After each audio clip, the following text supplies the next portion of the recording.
Today we're bringing you this particular episode from the hallowed offices of a wonderful and amazing architectural firm in the heart of southeast London.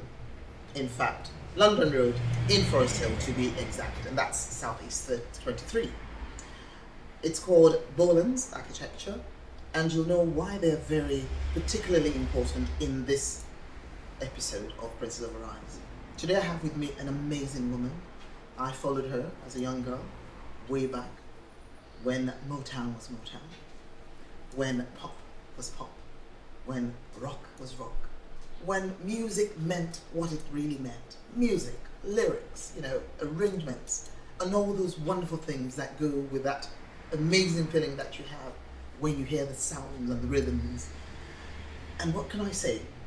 It's my pleasure to bring to you, via the magic world of television, this amazing lady. I present Miss GloriaJones. Princess, thank you very much. You are so I'm wonderful. very honored to be here on your breakfast show, and I would just like to say I don't meet many who have known about the Motown history. So it's so wonderful to hear you say music was music, pop was pop. What a blessing. Thank you. And thank you so much for finding time out of your very busy schedule to just pop in with us and have this conversation. First of all, who is GloriaJones? Because we know we have generations after generations from the time when you were out there. So who exactly is Miss GloriaJones? And I just want you to just talk to the camera, let people know who you are. Well, GloriaJones is a singer, songwriter, a winner of an Oscar for the documentary 20 Feet from Stardom, Grammy-nominated single If I Were Your Woman and You Were My Man. Princess, you remember that song. Also a writer for the Jacksons, for Michael Jackson, for the Commodores, for Marvin Gaye, Diana Ross, and Thelma Houston. I know you. The list goes on. The Motown family. But what was really exciting was to be embraced by the British world of rock and roll, and that's where I became a part of the Mark Bolan story. And when we say Mark Bolan story, there are quite a number of people out there who would say, oh yeah, we know who Mark Bolan was, that was during my time, or my father and my mother used to play his albums, oh, we went to a few of his concerts. But there are a whole lot of younger children who say, Mark who? Bolan what? Well, Mark Bolan was the lead man for the group T-Rex, and they were actually the second largest record seller in the 70s to the Beatles. Amazing. Boy George, that's where he identified his music from rock and soul coming together. The rock and roll band Oasis, which is another group. So he was ahead of his The time. Gallagher brothers. Yes, he was ahead of his time. But the reason that marriage, that soulmate, he was my soulmate, I was his soulmate, is from coming together and merging the two musical worlds. And this is why you are so important to all of us, because the young people, they're interested in this history. And you are keeping us alive and our music alive. Thank you. It's amazing that you said that, because I'm a great Pan-Africanist at heart. And I remember very vividly the words of the great Pan-Africanist father himself, Mosiah Marcus Garvey. He said, a people without a history, or without knowledge of their history, are like a tree without roots. They will surely die.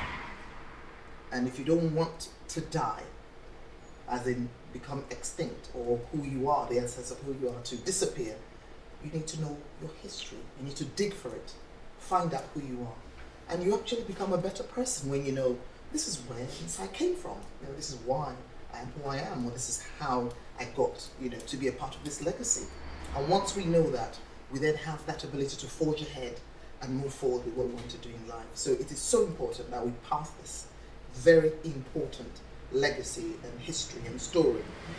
The merging of the rock and the R&B, your relationship with the late Bolan, what you were able to birth together, first as this beautiful son you had, but also as various other things that you were both able to contribute to the entertainment business, i.e. music. And then where we are today, 30-something years along the line, what is the legacy of Bolan? Why are you interested in going to Africa? Why is this architectural firm that we're in their hallowed buildings engaged with you for what? What is the essence of Sierra Leone in this matter? Why build a school of music? Those are all the questions that I believe, will be very important for our viewers to hear and listen and know the person can tell it better and sell it better other than you yourself. So let's start from, first of all, what was that attraction between yourself and Mark? Well, I believe our love for music. It wasn't difficult for us to be in the same room because we understood what we were searching for, and that was spiritual growth. Receiving a musical composition or writing a lyric, these are all spiritual. And I believe this is why we were soulmates. I remember, Princess, I was looking very bored one day and he says, "Gloria, you're looking bored. Go write a song." Okay. Can you mimic his East End voice? He said, "Glow, go write a song." And so I went into our music room. I picked up his guitar, acoustic guitar, and I wrote a song. I just taught myself how to play. Wow. Yes. And we had that magic. He never interfered if I was having a creative moment. And I never interfered with him. So beget, the respect. The was respect, mutual. yes. And that is what is so important. I tell the children all the time, if you're in front of the computer doing everything, how are you going to really know how to add? And that was my problem when the IT came in the studio. Stevie Wonder was actually the first to use the computer. I remember he tried to Yes. put the African drums Yes. into computerization. Yes. He failed. He did, Princess. It didn't work. And so I fought for the analog for many years. I didn't want to learn to make music on the computer.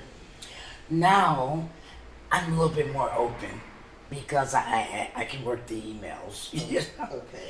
But my point, what I would like to get back, is that music is very, very healing, and we have found it to even help in the medical world.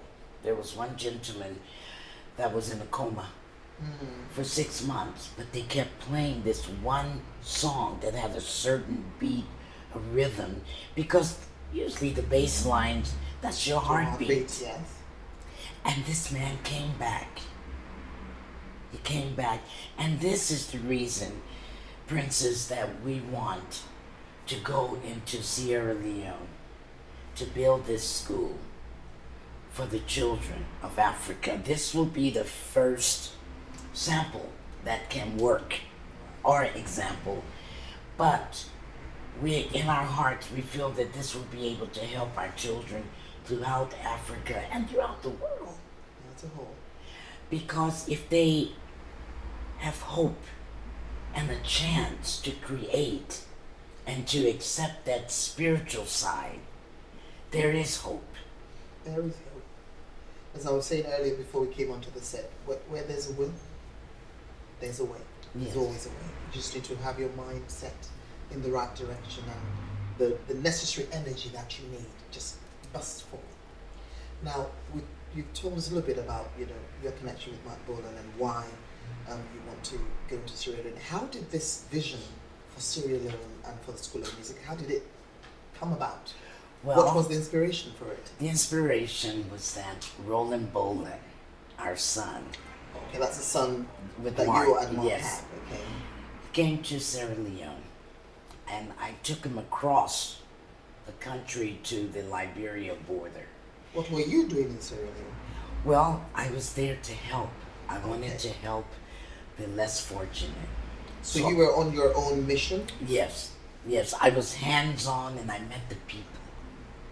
I didn't just live in the hotel. I went out, I met the people, we became friends, they trusted me, I trusted them. Can I just backtrack? We're going to go back again to Roland. Can Yes. I backtrack a little bit? Why did you leave beautiful America that, you go in, switch on the lights, they come on, turn the tap, the water on, everything works like clockwork.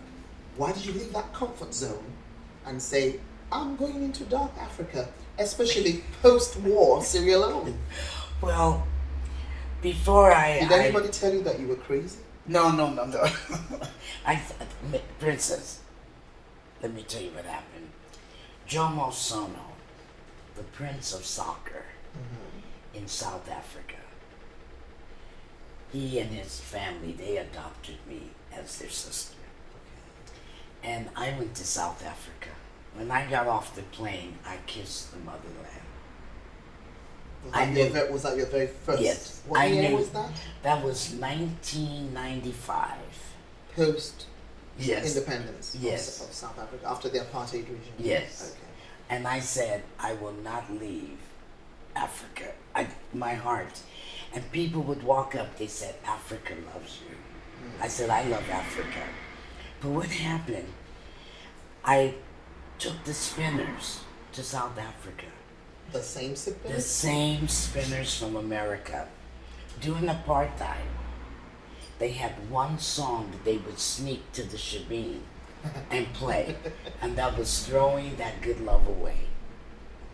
Well, that became their national anthem, Underground. So Jomo asked if I would bring the spinners to South Africa. And I was able to get them on the plane, Okay. not knowing that they didn't want to sing this song. So Jomo said, now, Gloria, if they're not going to sing this song, don't come to South Africa. I said, don't worry about that. They're going to sing this song. So we arrived there. The first night, the concert was fantastic, but at the end of the concert, they were throwing bottles and cans. So in my mind, I said, oh, they must have really enjoyed the show. Oh my goodness. Had no idea that they didn't perform the song. That the people wanted to That they hear. wanted, that was their national anthem. Because President Mandela was in prison. This was during apartheid. They were sneaking to the shebeens. So it was a freedom kind of song. Yes, it was a freedom song. I didn't know. So the next night, the same thing happened. The third night, one of the spiritual advisors came to the van, and she said, if they don't perform that song in Plumstead, there are going to be problems. Princess, we only had 35 people in the audience. And they performed the song. That next night we were in Joburg. Sold out concerts around the corner. Because word had gone round. Because the word got around to the drums, and the people came from Durban, from all over. And they came and they performed the song. And every time they performed the song, the wave went around the arena. They only sang that song for about 30 minutes. That's all they wanted to hear. That was their liberation. Well, during this time, I attended a service, a church service, and a beautiful lady from New Jersey was there in the audience. And she came to me and she said, Gloria, I want you to help the children of Africa. I thought she meant 5 children. So I went and I started working with the street children and realized their situation. And I had mothers that would come and wanted to give their daughters to me because some of the daughters were young prostitutes at 8 and At the 9. time. And I didn't have a facility for them. And I just fell in love. I couldn't leave my people. I couldn't leave. So I remained there. And then I just traveled. Well, the people in South Africa cried because they said, when you go to Sierra Leone, you're never coming back. I said, oh, don't worry, I'll be back. When I got to Sierra Leone, they said, you're home. Double adoption, they call it. Double adoption. And this is how this journey began. But without people like yourself, because I have known of you for many years. You and I, we have a mutual friend. Yeah. Sandra. Sandra, who was so instrumental in keeping Fella his on track. On track. And so you have always been a part of my life and our family in America. I just never knew I would ever meet you. So I sent it to her, I sent it to her on the Facebook. And she said, yes, I do know her. Yes, yes. Amazing that you've shared that journey with us. Because when I go back, the time that you must have been in South Africa, yes, must have been, it was obviously the pre-independence yes. era, during the apartheid era. Yes. I probably went there once or twice, which was to do with work, yes. with Nigerian television. And I know that it was an uphill task, yes, for our authorities to even be able to get us the travel documents. Exactly. So how did you, an artist from New Jersey, you're not a politician, you were not a zillionaire, how did you find your way into South Africa at that time when apartheid was extremely rough, and still able to make contact with the people and do something tangible there? You know, Princess, I recorded a young South African student. I met him at Michael Jackson's family estate in Encino. And these were South African students attending UCLA. So I saw this one guy. I never saw him pick up a tray or anything. I kept saying, what is this guy doing here?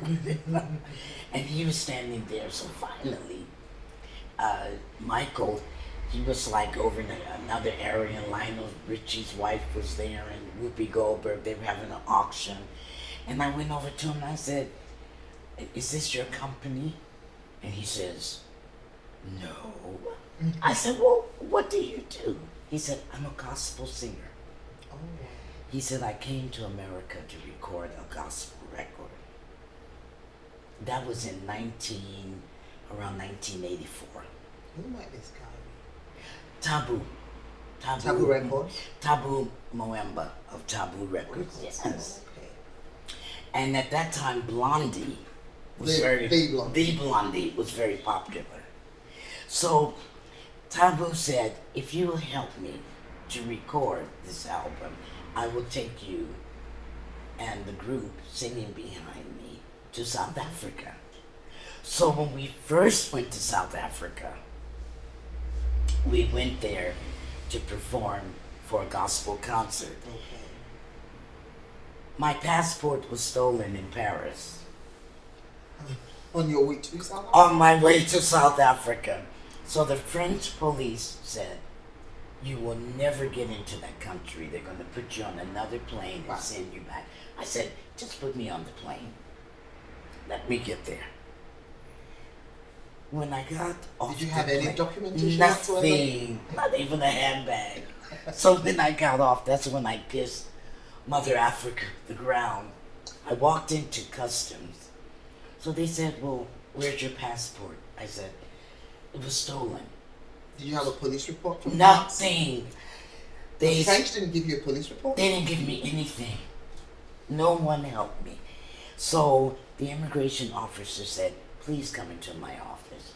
So we had Winnie Mandela's first cousin. She was traveling with us. She was going home to see Winnie. And we went into the office, and she was sitting there. She was like, oh my God, they're going to send Gloria back on the plane. So the officer said, who gave you your traveling rights? Okay.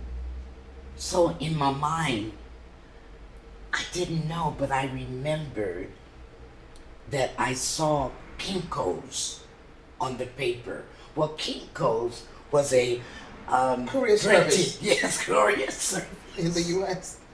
Printing service.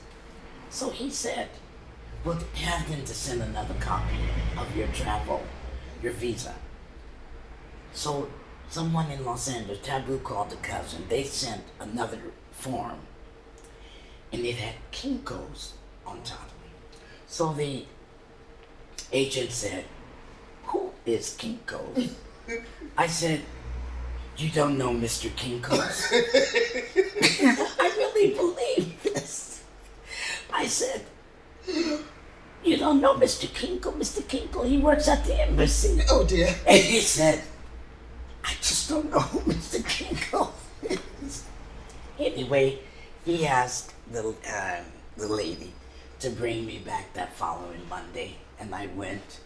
And they allowed you in? Yes. And they prepared all of my documents. Okay. And when I got my passport, it was so funny. They put in colored.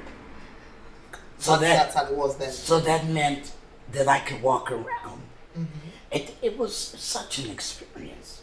But I was so grateful to Mother Africa. And that's how your journey began, edging towards Sierra Leone, Yes. to where we are now today. Yes. Now, fast forward all those years from the 70s and Yes. 80s and 90s to now. Sierra Leone is a place where you have set your heart. And you did say that when you were there, you then sent for your son, Yes. the son you had with Mark Bolan, Yes. to come visit. Because I want to really find out how this dream and vision emerged. So when he came to visit, what happened? Roland arrived, and we decided to travel clear across Sierra Leone to the Liberia border. So he was able to visit people in the villages, and then we were where the three rivers come. We were high up in the mountains. We were in canoes traveling down the river. You went native. Did I go native? Most definitely. Well, we met so many wonderful people and met newborn babies. So when Roland was getting ready to return to America, we stopped in McKinney. And that's where the child soldiers approached Roland and spoke to him from their heart. These were children.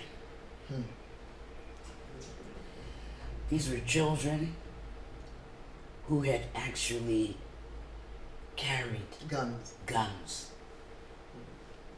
And they shared so many stories with Roland that they would not share with an Roland's a adult. guy.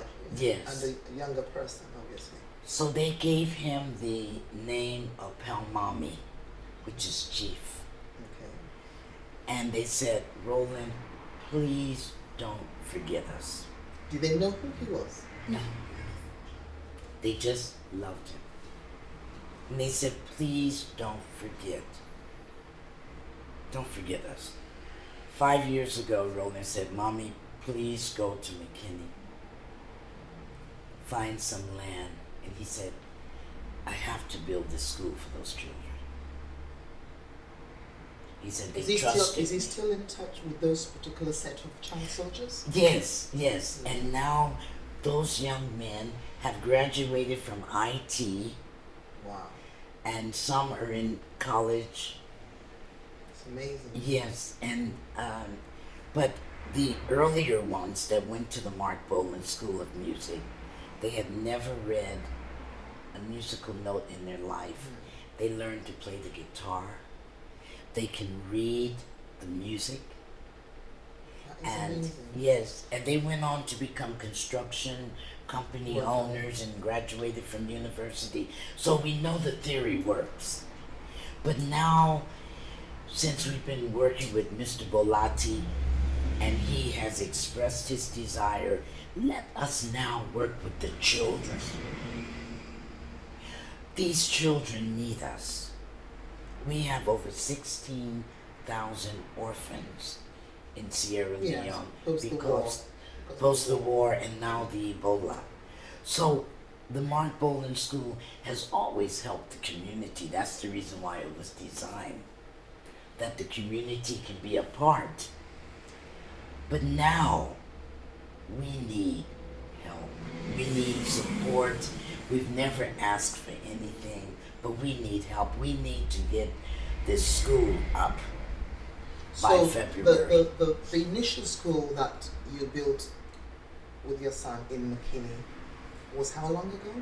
That was over 4 years Years ago, and they let us use one of the buildings at the university.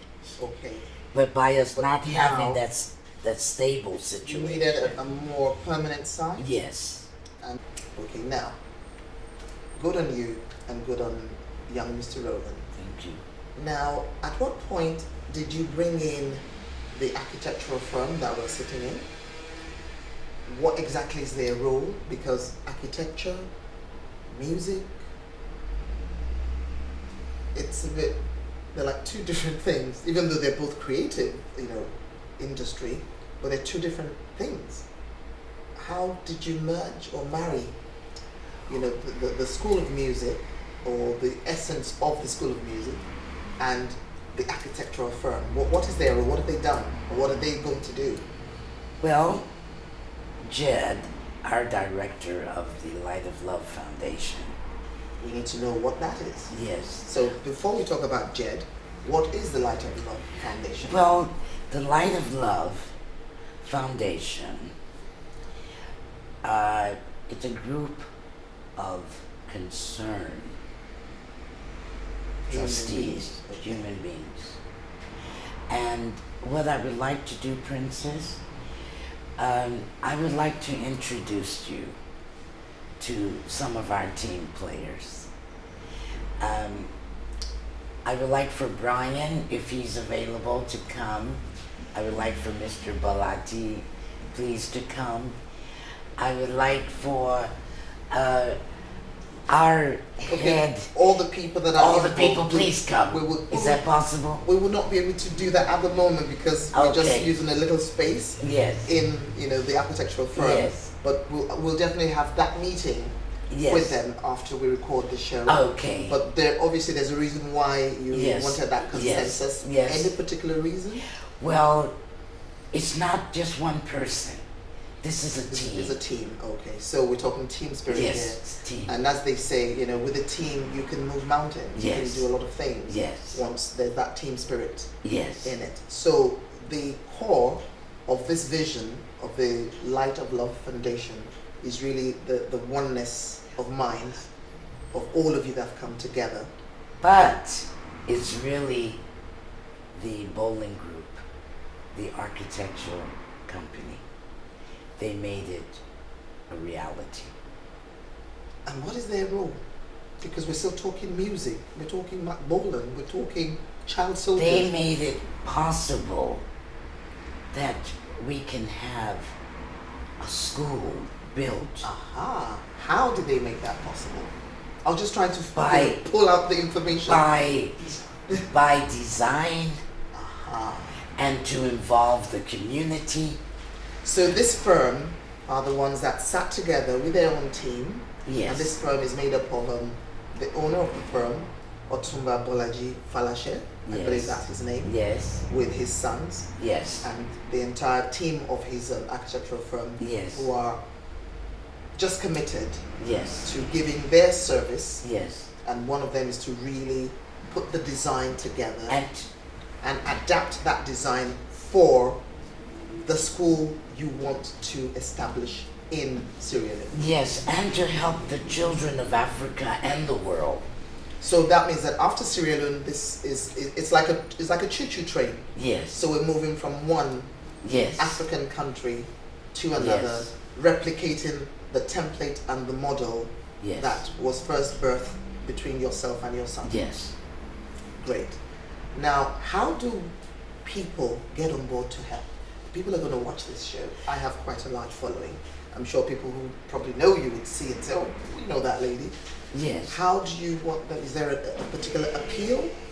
How would you like them to come on board to help? What is it that you want them to do? And I want you to really speak to somebody. I would like for you to contact us by looking at our website, www.markbolanschool.org, and you will have all of the information and all of the help that you need, and you will be in touch with us. We have beautiful silver, jewelry, we have t-shirts, we have so many things to share with you that you'll be able to donate and to help us. We've never have begged before, but we want to build this school. By September of this year, we would like to have reached our goal of £20,000. That's not a lot of money. Some people can probably whip that out just one Thank time. you, Princess. It's not a lot of money because there is a gap between the haves and the have-nots, and Yes. that it cuts across the whole world. Yes. If only we could just stand Yes. and just take a moment and think of those things that we do not necessarily need, and Yes. therefore we could do without, Yes. and that extra or that excess that we find in our pockets, Yes. we can donate to such foundations and charities Thank you. like the Light of Love Foundation. Another thing also to be made known is this design, that we have been very lucky or very blessed to have given by Bolan Architects was done free of charge. Free. They didn't charge the foundation a penny. So they have also, because on a good day we know how much it costs when you ask an architect to design something, especially a school, and you want that school adapted to that environment. Exactly. Architecture is not cheap. We know that. Yeah. So if one man with his team Yes. have been able to do that, and various other people that you have in your team are giving, what Yes. they have, Yes. what they want. I've done my little bit, which is all I have is my know-how in media, and the platform I have is to just help to support at least at this initial stage, so people can know about what it is that we're trying to do. And I'm very connected with Sierra Leone myself. My maternal grandmother was Sierra Leone, as I told you. So I work a lot with children, women, disabled people, especially post the Ebola crisis. It's a country in crisis. There's no other way to describe it. And we need people who will step in to help. And a school like this would empower the children, would teach them a skill that they need so that they can go out there and do something tangible with their lives. I know that in September there's something amazing that's happening in the UK, because I know you'll be back in the UK. But could you also share with us quickly before we round up what this is about, and when exactly is it happening, and how people can also get involved and attend that event? Yes. And once again, I'll ask you to just speak to the people. Well, we are going to have a gala September the 15th, and on the website there will be the tickets available should you want to come individually, or if you would like to purchase a table. Your table would be at least 5 couples, each paying £150, and the tables are going fast. So I suggest that you look up our website and let's get the tables ordered and go forward. I know in September we will have £20,000. Princess, that would be our first phase. And then we take it from there. Yes. Thank you so much again. Now, what would you like to leave as your message for people who are watching you, people who probably are thinking, oh, well, I want to do good, but I really don't know what to do or how to do it. maybe somebody might just be watching right now and they might just listen to what you have to say. What is that message that you have to mothers, to fathers, to young people out there, especially when it comes to this Mark Bolan School of Music that you're trying to establish? Let's not forget our loved ones, our friends in Africa. Let's not forget these people. Let's give them hope. Let's not forget Sierra Leone. Little boy came to me and said, "Mom, I gave up." I said, "Mom, I just don't know what to do." And I said, "But you're gonna be okay." I said, "You're gonna be all right." So when a child can come to you and tell you that they have given up, That's sad. That's sad. That's sad. Thank you so much for coming to share with us. It's been a beautiful conversation. I'm happy that our paths eventually crossed. And it's amazing what you're doing. God bless you. God bless your son, Roland. God bless the entire team, the Bolan architects, the cameraman who has given up his time to be with us today, Brian, everybody that has keyed into what you want to do, and everybody out there who has also tapped into your message. I'm hoping and looking forward to seeing you in September. And let's do this. Thank you. We can do this. Thank you so much, Gloria. Thank you.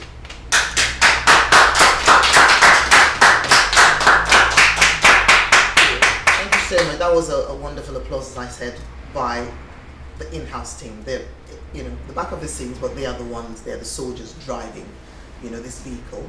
We've been speaking to the wonderful Miss GloriaJones.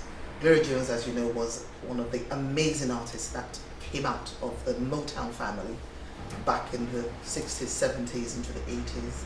And a brilliant singer, songwriter herself, an arranger, and a woman who was able to blend, the genres of music that we had back in the day, taking R&B and soul and blending it with rock.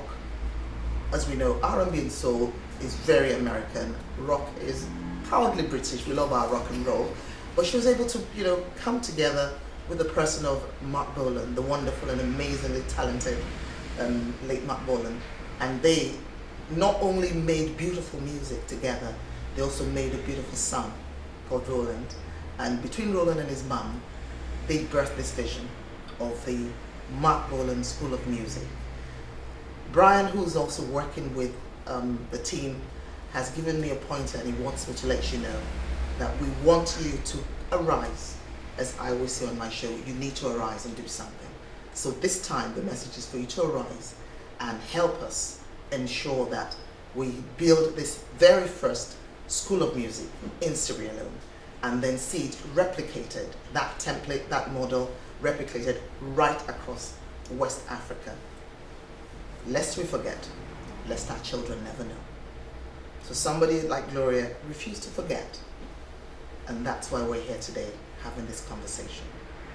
Till same time, same place, same platform of Princess of Arize, I remain your host and producer, Princess Dame Adedoyin-Solarin. I thank everybody who's made this possible. I definitely thank Miss GloriaJones for making out the time. Wish her a safe journey back to the US. Don't forget September 15th. Go onto the website of the Mark Bolan School of Music. I'm sure if you just even Google the name Mark Bolan, a lot of information comes up. That's the beauty of the internet these days. And put that down in your diary and make sure that you come to support us on the day.